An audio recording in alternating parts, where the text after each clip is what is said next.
Hey, you are watching FSW Films.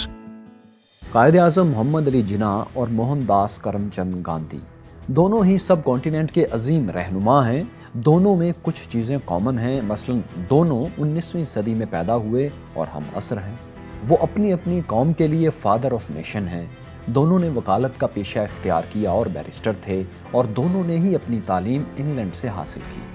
दोनों रहनुमाओं के photos उनके अपने अपने मुल्क के करेंसी नोटों पर हैं। दोनों ने अपनी अपनी कौम को गुलामी से निकालने के लिए अंग्रेज़ों के खिलाफ जद्दोजहद की। ये दोनों रहनुमा एक दूसरे की बड़ी इज्जत करते थे, और इसका शानदार मुजाहरा हमने उस वक्त देखा जब जनवरी 1948 में गांधी हिंदू इंतहा पसंदों के हाथों कत्ल हुए तो कायद आज़म ने उनको शानदार अल्फाज में खिराज तहसीन पेश किया, बल्कि पाकिस्तान का कौमी परचम भी सरनिगूं रहा। इन बहुत सारी मुश्तरक चीज़ों के अलावा इनमें फ़र्क भी बहुत ज़्यादा था। मशहूर अमरीकी राइटर एलन हेज ने अपनी 1980 में शाया होने वाली किताब Gandhi versus Jinnah the debate over the partition of India में जिन्ना और गांधी के दरमियान पाए जाने वाले इख्तलाफात को एक जगह जमा किया है, और इस किताब के मुताबिक ये कुल 17 इख्तलाफात थे।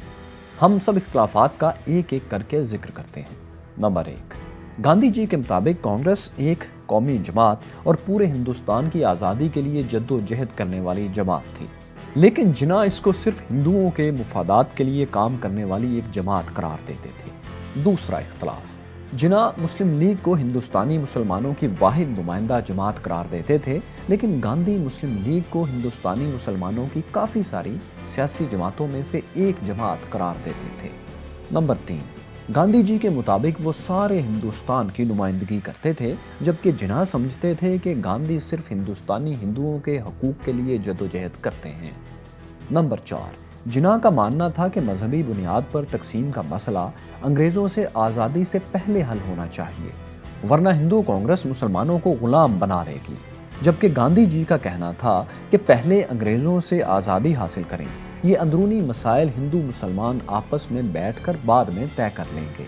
नंबर 5, जिन्ना समझते थे कि मुत्तहिदा हिंदुस्तान एक मिथ है जो कि अंग्रेज़ों के तसल्लुत के नतीजे में पैदा हुई है, हकीकत से इसका कोई ताल्लुक नहीं। जबकि गांधी समझते थे कि हिंदुस्तान एक मुत्तहिदा कौम है, और ये जो मौजूदा तकसीम मजहब की बुनियाद पर पैदा हुई है, ये बरतानवी राज की वजह से पैदा हुई है। जिन्ना समझते थे कि मुत्तहिदा हिंदुस्तान एक फर्जी कहानी है, और इससे सिवाय फजूल जद्दोजहद के कुछ हासिल नहीं हो सकता, बल्कि अंग्रेज़ों का राज बिलवास्ता तौर पर मजबूत हो रहा है, और गांधी का मौक़िफ़ इसके बिल्कुल उलट था। उनके मुताबिक मुसलमानों की अलग मजहबी तशख़्ख़ुस की ज़िद से न सिर्फ कांग्रेस की कौमी जद्दोजहद को नुकसान पहुँच रहा था, बल्कि अंग्रेज़ों का राज भी तूल पकड़ता जा रहा था। नंबर 7, मोहम्मद अली जिन्ना को यकीन था कि हिंदू और मुसलमान मजहबी और माशरती तौर पर एक दूसरे से बिल्कुल उलट हैं। गांधी जी को जिन्ना साहब के इस मौक़िफ़ से भी इख्तलाफ था, और उनके मुताबिक हिंदुस्तानी मुसलमान हिंदुस्तानी ही थे, सिर्फ उन्होंने अपना मजहब तब्दील किया था। नंबर 8, जिन्ना हिंदू और मुसलमानों को दो अलग अलग कौमें करार देते थे, जबकि गांधी कहते थे कि इंसान की कौमियत सिर्फ इस वजह से नहीं बदल जाती कि उसने मजहब तब्दील कर लिया है, यानी वो हिंदुस्तानी मुसलमानों और हिंदुओं को एक ही कौम यानी हिंदुस्तानी कौम समझते थे। हिंदू और मुसलमान अगर अलग अलग हो जाएं तो ज़्यादा तरक्की करेंगे। ये जिन्ना साहब का मौक़िफ़ था, जबकि गांधी जी कहते थे कि तकसीम से मुसलमानों को कोई मादी फ़ायदा हासिल नहीं होगा। नंबर 10, जिन्ना समझते थे कि पाकिस्तान बनने से बर्रसगीर पाक व हिंद में मजहबी मुनाफरत का खात्मा हो जाएगा और अमन कायम हो जाएगा, जो कि एक ही रियासत में दो मुख्तलिफ कौमों के साथ रहते हुए मुमकिन नहीं। और गांधी समझते थे कि मज़हब की बुनियाद पर तकसीम होने वाली दो रियासतें आपस में जंग कर सकती हैं, इसलिए इनको इकट्ठे ही रहना चाहिए। 11 नंबर, 11वां इख्तलाफ ये था कि गांधी कहते थे कि तारीख़ी तौर पर इस बात का कोई सबूत नहीं मिलता कि एक मजहबी ग्रुप ने खुद को अलहदा कौम करार दिया हो। जिन्ना की इसके जवाब में दलील थी कि आयरलैंड, बरतानिया और इंडिया बर्मा एक ही मुल्क की तकसीम की दौर हाजिर की जिंदा जावेद मिसालें हैं। यहाँ ये आपकी मालूमात के लिए बताते चलें कि बर्मा, अब जिसका नाम म्यांमार है, 1937 तक हिंदुस्तान ही का हिस्सा था, और 1937 में तकसीम से सिर्फ 10 बरस पहले अंग्रेज़ों ने खुद ही बर्मा को इंडिया से अलग करके नए आइन के तहत नई ब्रिटिश कॉलोनी बना दिया था।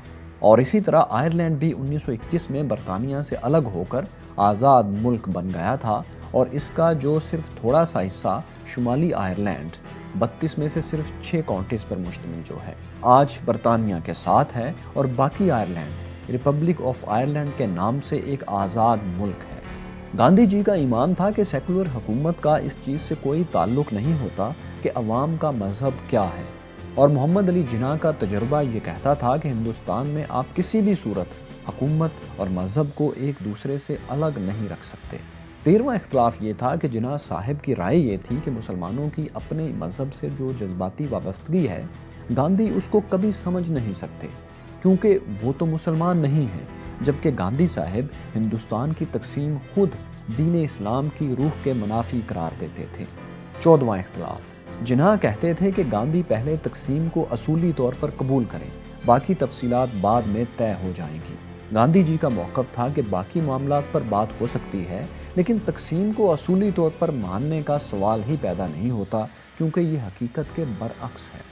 15واں اختلاف، جناح پاکستان کو مکمل طور پر ایک آزاد خود مختار ریاست کے طور پر چاہتے تھے، جبکہ گاندھی جی کہتے تھے کہ اول تو الگ مسلم ریاست کا جواز ہی نہیں بنتا، لیکن اگر کسی صورت یہ ممکن بھی ہو تو وہ یوں کہ ایک الگ مسلمان ریاست متحدہ ہندوستان کی قومیت کے اندر نیم خود مختار ریاست کے طور پر قائم رہ سکتی ہے۔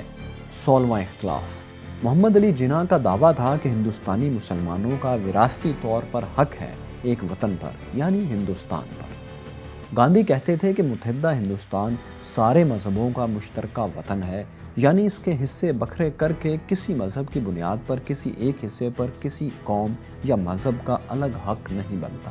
17واں اختلاف، جناح کہتے تھے کہ کسی غیر مسلم کو مسلمانوں کے مستقبل کے بارے میں رائے دینے کا کوئی حق نہیں، یعنی گاندھی مسلمان نہیں ہیں، اس لیے مسلمانوں کے مستقبل کے بارے میں رائے نہیں دینی چاہیے ان کو۔ دوسری طرف گاندھی کی دلیل تھی کہ جب کسی ریاست کی تقسیم کی بات کی جا رہی ہو تو اس ریاست کے سبھی مکین اس سے متاثر ہوں گے، یعنی اگر ہندوستان کی تقسیم کی بات ہوگی تو سارے ہندوستانی ہی سٹیک ہولڈر بن جاتے ہیں، لہٰذا سب کی منظوری کے بغیر ایسا نہیں کیا جا سکتا۔